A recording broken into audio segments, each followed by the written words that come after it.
Bien-aimés, je suis vraiment heureux de partager une bouchée de la parole avec vous. Alors, le titre de notre bouchée d'aujourd'hui, c'est « L'agneau est le Seigneur des seigneurs et le roi des rois ». Alléluia, alléluia, béni soit le nom du Seigneur. Bienvenue à la table du Seigneur. Yeah! Alors, notre premier passage se trouve dans le livre d'Apocalypse. Apocalypse, chapitre 17. Nous allons prendre à partir du verset 12. Voici ce que disent les Écritures. Les 10 cornes que tu as vues sont 10 rois qui n'ont pas encore reçu de royaume, mais qui reçoivent autorité comme roi pendant 1 heure avec la bête. Ils ont un même dessein. Donc les 10 rois ont un même dessein avec la bête. Et ils donnent leur puissance et leur autorité à la bête. Maintenant, voici leur dessein. Au verset 14. Ils combattront contre l'agneau. Et ce n'est pas très intelligent ça. Pourquoi? Parce que l'agneau les vaincra. Pourquoi? Parce que l'agneau est le Seigneur des seigneurs et le roi des rois. Alléluia. Maintenant, remarquez ceci. Et les appelés, les élus et les fidèles qui sont avec l'agneau, les vaincront aussi. Alléluia. Oh, béni soit le nom du Seigneur. Alors, nous allons prendre un autre passage. Nous allons prendre dans Apocalypse, chapitre 19 cette fois-ci. Nous allons commencer à partir du verset 11. Écoutez ce que disent les Écritures. Puis j'ai vu le ciel ouvert. Et voici, parut un cheval blanc. Celui qui le montait s'appelle fidèle et véritable. Vous entendez?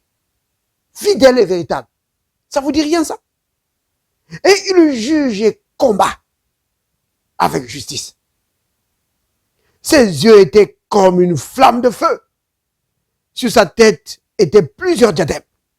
Il avait un nom écrit que personne ne connaît, si ce n'est lui-même. Alléluia. Et il était revêtu d'un vêtement teint de sang. Son nom est la parole de Dieu. Vous voyez l'indice, ça? La parole de Dieu, celui qu'on appelle la parole de Dieu, c'est le Fils de Dieu. Oui, Dieu rendu visible. Alléluia. Les armées qui sont dans le ciel le suivaient sur des chevaux blancs, revêtus d'un fin lin blanc, pur. De sa bouche sortait une épée aiguë pour frapper les nations. Il les pètera avec une verge de fer. Et il foulera la cuve du vin de l'ardente colère de Dieu, du Dieu Tout-Puissant. Maintenant, regardez ça. Au verset 16, il est dit ceci. Il avait sur son vêtement et sur sa cuisse un nom. Un nom écrit. Roi des rois et Seigneur des seigneurs. Vous entendez? Le Fils de Dieu, Roi des rois et Seigneur des seigneurs. Alléluia. Alors, bien-aimés, il est vraiment important de comprendre que quand nous parlons de l'agneau de Dieu, quand nous parlons du Fils de Dieu, nous parlons du roi des rois. Nous parlons du Seigneur des seigneurs. Oui, l'agneau de Dieu est un grand roi. Quel genre de roi est-il? Il est le roi de gloire. Oui, il est le roi de gloire. Puissant dans la bataille. Comme il est dit dans le psaume, au chapitre 24, à partir du verset 7 jusqu'à 10. Il est dit ceci. Portes, élevez vos linteaux. Élevez-vous, portes éternelles. Que le roi de gloire fasse son entrée. Qui est ce roi de gloire? L'Éternel est fort et puissant. L'Éternel puissant dans le combat. Vous avez entendu? Tout à l'heure, on a lu dans Apocalypse 17. Vous avez vu? Il est dit que les 10 rois et la bête vont lui faire la guerre. Mais il va les vaincre parce qu'il est Seigneur des seigneurs et Roi des rois. Vous comprenez?